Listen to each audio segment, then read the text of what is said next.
when the biographers and historians write the history of the 20th century, Bill Gates is going to go down as the best businessman of our century, and Microsoft is one of the greatest companies of the 20th century. He and Paul Allen really saw from the beginning the kind of potential that it had to change the lives of all of us. By the time he went to college, it was probably beginning to be quite clear to him that what he was going to do was going to have to do with computers. What makes Gates so competitive is that he finds it fun. He finds this like a thrilling game, like the games he used to play as a kid. I think people would say that they perceive Microsoft as always playing with both feet on the foul line. I have no doubt that 100 years from now, he will be talked about in the same way that Rockefeller and Carnegie and Ford are talked about, as people who transformed an era.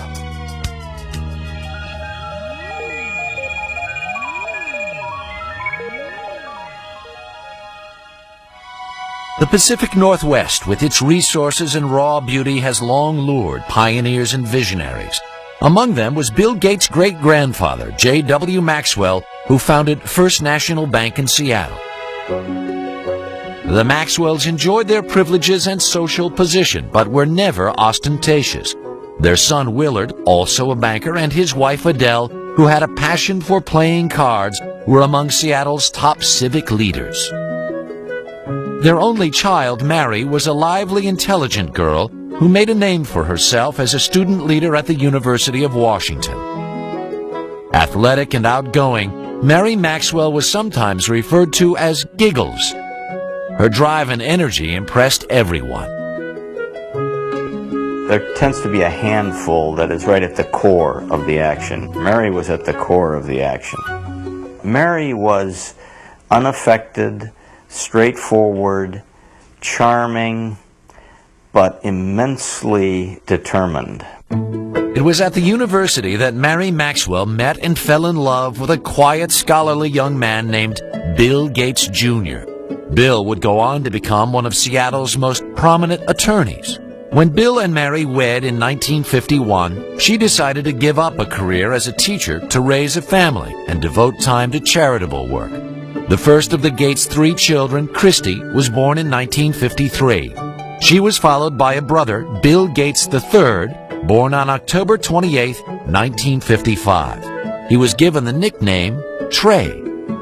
That derives from the fact that he was William H. Gates III, and the card players in the family think of anything with a 3 as being a Trey, so he became Trey. His mother had an extremely close relationship with young Bill. She even took him with her when she volunteered as a lecturer in Seattle schools. Soon her precocious son would read the World Book Encyclopedia from A to Z.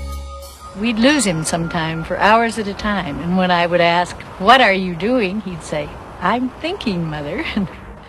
They say curiosity killed the cat, but it didn't kill Bill. Bill was curious. He was always eager to know more, and he had encouragement from his mom and dad.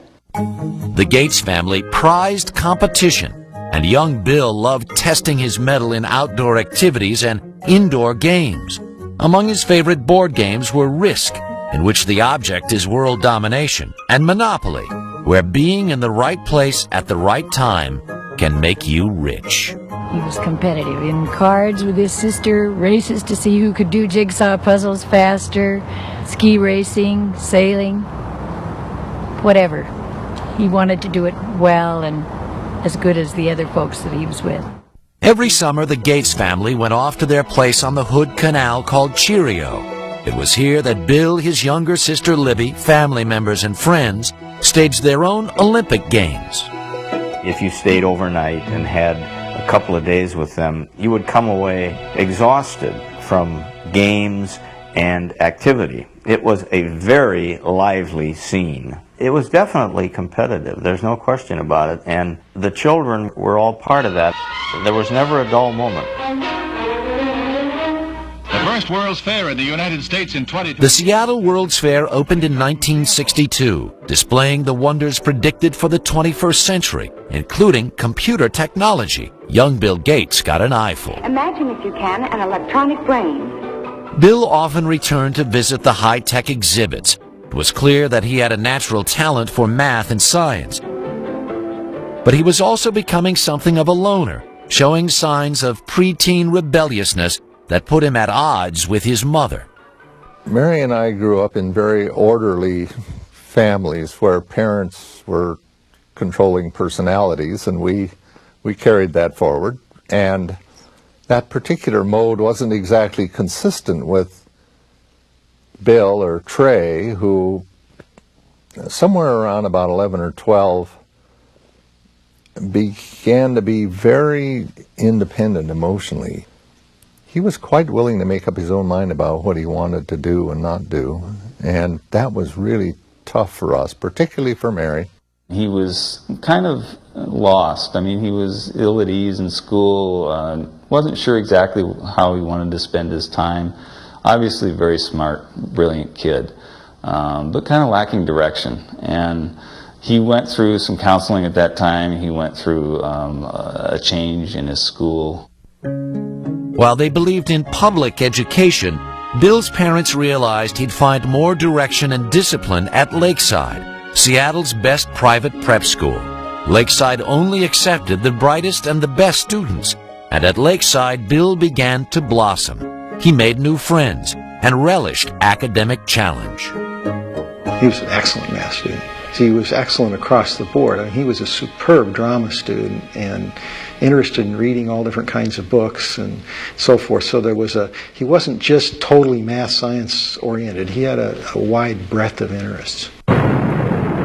When Bill started high school in 1969, the U.S. space program was at its apex. Apollo 11 took men to the moon that July, and computers made it possible. They were giant machines that cost millions of dollars and required an army of people to run them. Most schools then could never consider buying a computer, but Lakeside had made an extraordinary deal that would be fateful for Bill Gates. A Seattle company offered the use of its computer through a teletype link to the school. Young Gates was immediately entranced by the possibilities of this primitive machine and started spending every free moment in the computer room. The story has often been told, and it's completely true, that he would get up at night and leave and go over to work on the computer and come back, and we wouldn't know that he'd been gone. As I recall, the headmaster here was asked at a parents' meeting once, "Do you have a drug problem here at the school?" And his response was, "No, I don't think we have a drug problem, but we do have a number of students that are hooked on computers." Bill Gates shared this addiction with an upperclassman named Paul Allen. They could not have been more different. Allen was 2 years older and substantially larger. Allen was quiet and contemplative. Bill could be shrill and confrontational. Who knew this odd couple would change the world? They bonded by writing software code together, and somewhat competitive, Paul Allen and Bill Gates. They every now and then would have fights. At one point, Paul Allen kicked Bill Gates, who was a little bit younger, off of the little group they had who was writing software, but then he realized that he needed Gates back. He couldn't do it without him, and Gates said, "Well, I'm happy to come back, but this time I'm going to be in charge." By 1970, when Bill was just 15, he and Paul Allen went into business together. They made $20,000 with a computer program called TrafoData, which measured traffic flow in the Seattle area. Although Bill had the luxury of family money, he was determined from the start to make his own fortune. The father of one of Bill's boyhood friends said Bill always had a nose for the dollar. Even as a kid, he knew the value of a contract, and even had a contract to use his older sister's baseball mitt that was signed in a legal document. In the summer of 1972, at the age of 17, Bill went to Washington, D.C. to work as a Senate page. His exposure to politics and government would come in handy later on.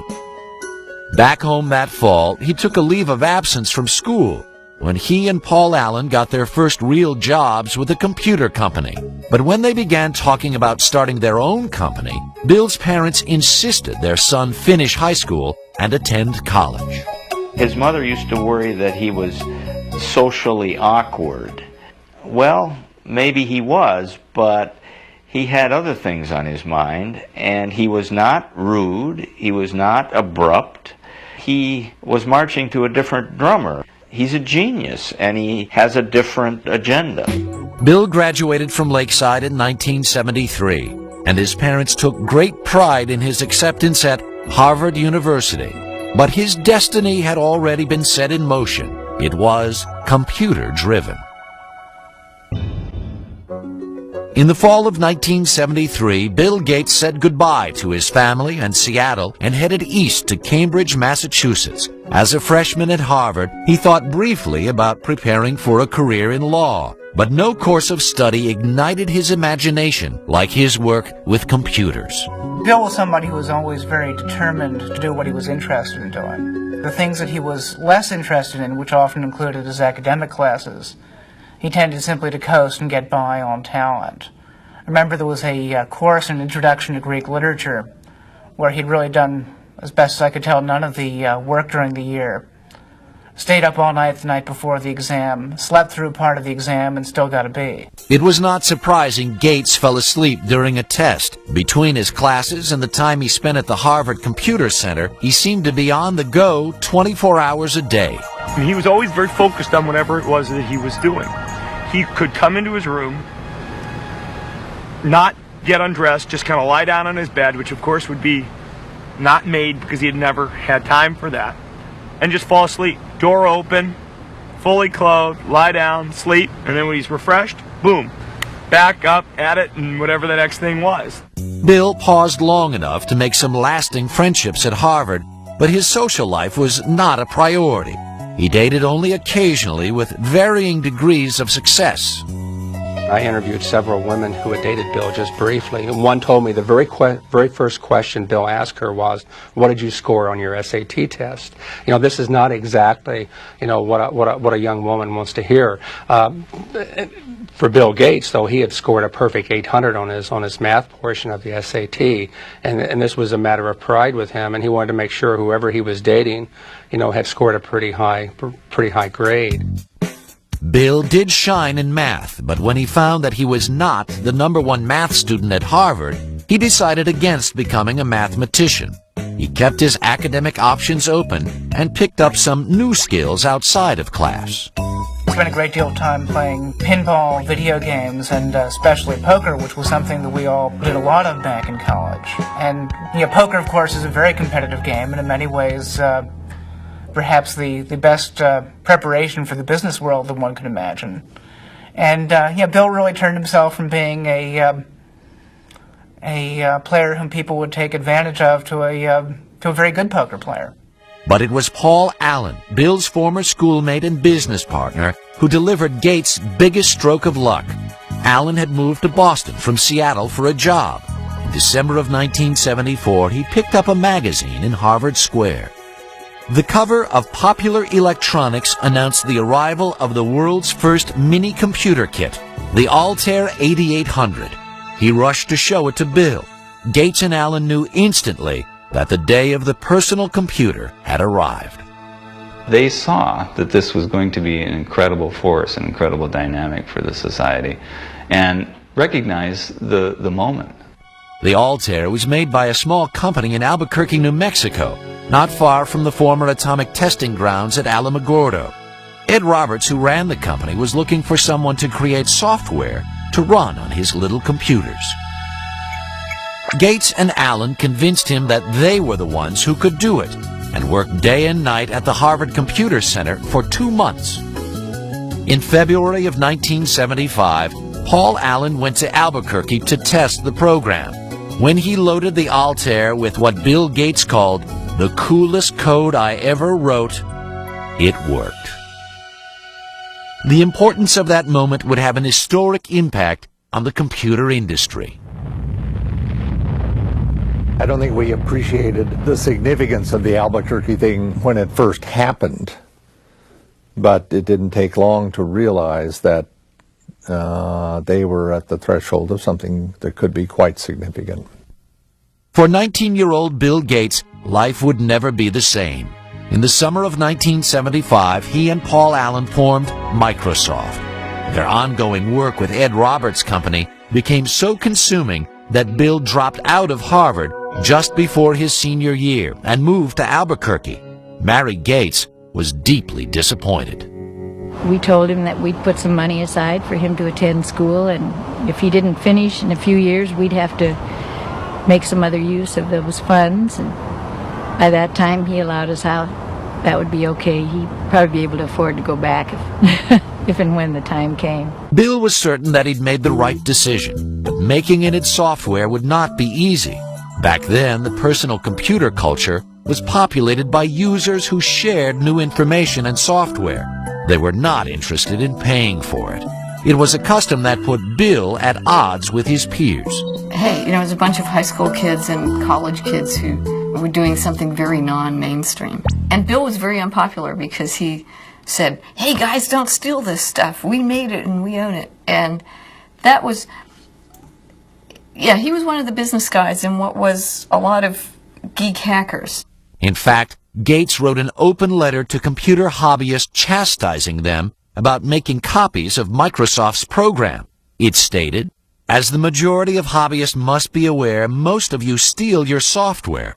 Hardware must be paid for, but software is something to share? Who cares if people who worked on it get paid? Is this fair? But those who have been reported to us may lose in the end. He was looked at as kind of a renegade, and it was different, a different ethic than prevailed at that time. But I'm not sure that the software industry would have evolved in anywhere near the way it has without somebody standing up and saying that that was necessary. Bill had also been battling with Ed Roberts, who considered him spoiled and obnoxious. The two disagreed about almost everything, and Roberts was a formidable adversary. Ed Roberts was a massive man, something like 6'6", weighed 300 pounds. Here Bill Gates was. I mean, he formed Microsoft at age 19, and he looked like he was 13 years old. He was standing up to this bear of a man, going face to face with him and screaming and shouting matches. A final confrontation came in May of 1977, when Roberts sold his business, and Gates had to sue to keep the software he and Paul Allen created for the company. Gates won. We take a hard line on software. Microsoft expanded into new software languages, and Gates and Allen started to sell their products to other computer companies. At the end of 1978, with sales approaching the 1 million mark, they moved Microsoft from Albuquerque to Seattle. Bill was glad to be home and soon added Pitchman to his rapidly expanding resume. We always design with the future in mind. Our research people are always tracking the latest in hardware and software technology. It was Bill Gates who was actually the real marketing genius behind Microsoft. Early on, he was the one who was actually going out on the road and trying to sell this company and its software. And oftentimes, he would take his mother with him on these trips. Bill's highly respected and well-connected mother would come to play a pivotal role in Microsoft's future. Mary served on a number of corporate boards as well as the University of Washington. She was on the National Board of United Way. Also on the National Board of United Way was the CEO of IBM, which is how her son met the CEO of IBM, through her. What would your ideal home computer be like? By November of 1980, IBM was banging on the door of the fledgling Microsoft. The largest maker of computers in the world now wanted to talk to Gates and Allen about coming up with an operating system for their new line of personal computers. From the beginning, IBM misjudged Bill Gates.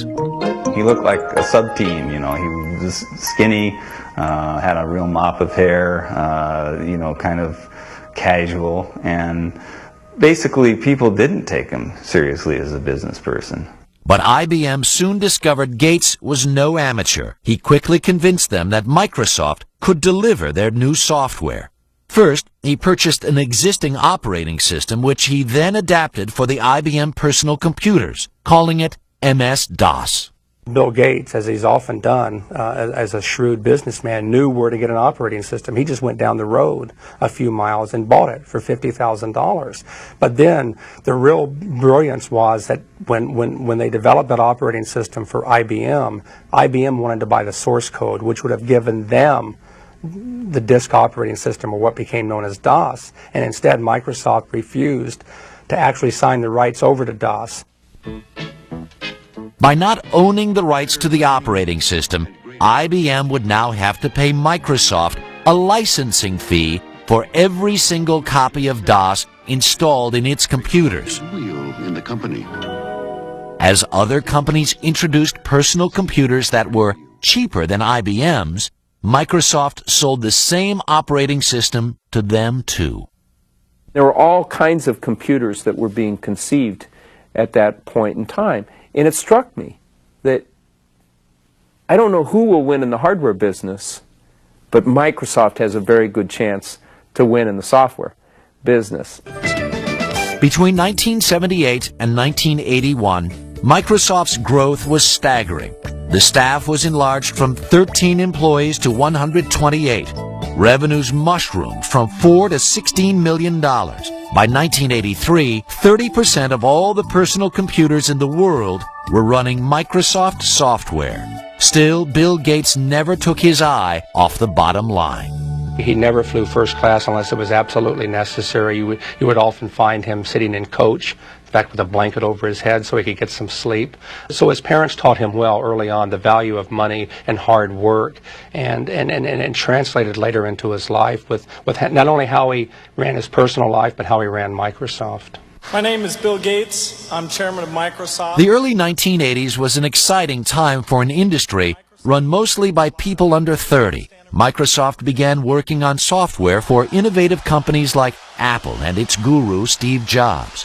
Apple's Macintosh computer and software were ingenious and user-friendly, and many believed Apple was the way of the future. To create a new standard, it takes something that's really new and really captures people's imagination. And the Macintosh, of all the machines I've ever seen, is the only one that meets that standard. It wouldn't be long before Microsoft and Apple would be locked in a bitter battle. And Bill Gates' partner and boyhood friend would be in the fight for his life.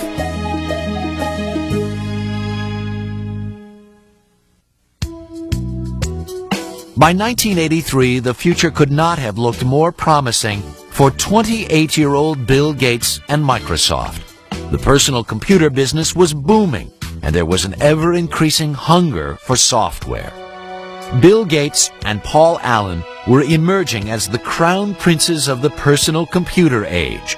But in the midst of the breathtaking rise of their company, they were stunned when Allen was diagnosed with Hodgkin's disease, a form of cancer. It did give Bill kind of a perspective that he didn't have before. You know, he'd always been very, very hard driving, very demanding, and this may have helped him understand a little bit better in terms of what other people go through. Allen's disease went into remission 1 year later, but he would never again take full part in the day-to-day business of Microsoft. For two young men who created a company of global significance and made millions, it was the end of an era. I think history's going to show that their partnership really was an incredible dynamic. I often compare it to the Beatles, Lennon and McCartney. The songs they wrote together are the ones that pretty much we remember and get played over and over again. They were great songwriters individually. I mean, we still hear their songs that they wrote on their own. But somehow together they were even greater than the sum of their parts. And Paul and Bill were like that. By 1984, Bill Gates had become the singular face of Microsoft. In April of that year, he was heralded by Time magazine as the quintessential representative of a new breed of businessman, one who understood both nuts and bolts technology and corporate strategy. When you work with Bill, you can see that in almost any meeting you're in or anything you're discussing, Bill instantly puts together a profile of all of the cases. What about this? What about this? What about this? What about this? What about this? He almost builds this checklist of everything that can possibly happen in his head in a very structured way, and then he runs through it. Protect mode file systems. Microsoft was often referred to as a math camp, where Gates' demanding management style kept the creative process churning and sometimes set off heated confrontations. The early Gates would challenge just about anything. He'd call things the stupidest idea you'd ever heard. And part of it was to test, to see, well, okay, if you disagree, you've got to convince me that it's not the stupidest idea in the world. Gates believed that challenging ideas was required to stay on top in an ever-changing industry. He surrounded himself with a team that shared his beliefs and his relentless work ethic. Certainly when we are working to release a software product, we are sleepless in Seattle. There's a story about Bill from Miriam Lubau, his assistant. She was new to the company. She came in one morning and she didn't know if she should call police because there was this guy sleeping under a desk. But it turned out to be Bill. The effort was paying off. Microsoft posted more than $140 million in sales in 1985. Running a company on a round-the-clock schedule was not conducive to a social life. Bill Gates did manage to have one steady girlfriend in Jill Bennett.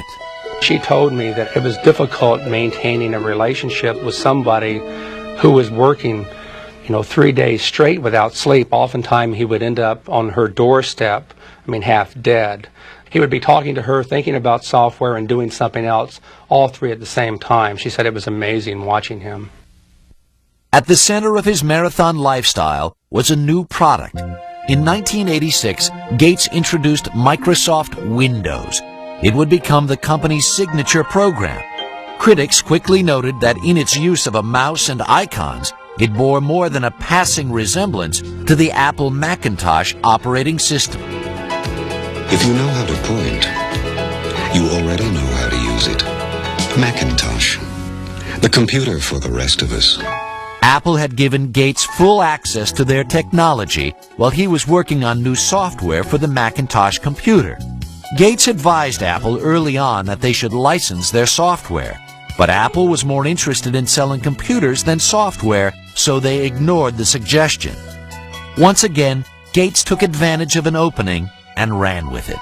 In this industry, we compete and we collaborate at the same time. Bill once had a conversation with me, says, I'm a competitor, so even though I'm a friend, don't tell me information that you don't want me to use against you, because I'm going to compete with you, and if you tell me something that's useful in competing, I'm going to use that information. Infuriated, Apple decided it would not allow Gates to take a bite out of its business and threatened to sue over Windows. Gates in turn said he would withhold Microsoft software Apple desperately needed. In the end, Microsoft overpowered Apple in the courts. Eventually, Microsoft prevailed by showing that even though there were similarities in the way that the two computers operated, each individual function of Windows was markedly different from each individual function of the Macintosh. Even though the first version of Windows was far from perfect, it gave Microsoft a new financial and creative base. In 1986, Bill Gates took his company public. He held 45% of the stock, which made him a billionaire at the age of 31. Yet Gates never became complacent. He doesn't want to fail. And when you have that kind of a fear, when you're always looking in your rearview mirror to see who might be, creeping up to do in Microsoft on a given day, it just consumes him, and it makes him certainly the most competitive human being in the personal computer industry. He's driven. It's white-hot intensity. He was also gaining a reputation for being ruthless, and some powerful forces began to line up against him. IBM was taking a new look at the popularity of personal computers and believed it had the punch to knock Microsoft out of business. By 1987, Bill Gates was one of the youngest billionaires in the world, and Microsoft seemed to have an open field in providing software for personal computers. But Gates was about to face a crisis. Now that PCs had taken off, IBM chose to make a big push with its own operating system. IBM replaced DOS, which it had been licensing from Microsoft, with OS/2. We were concerned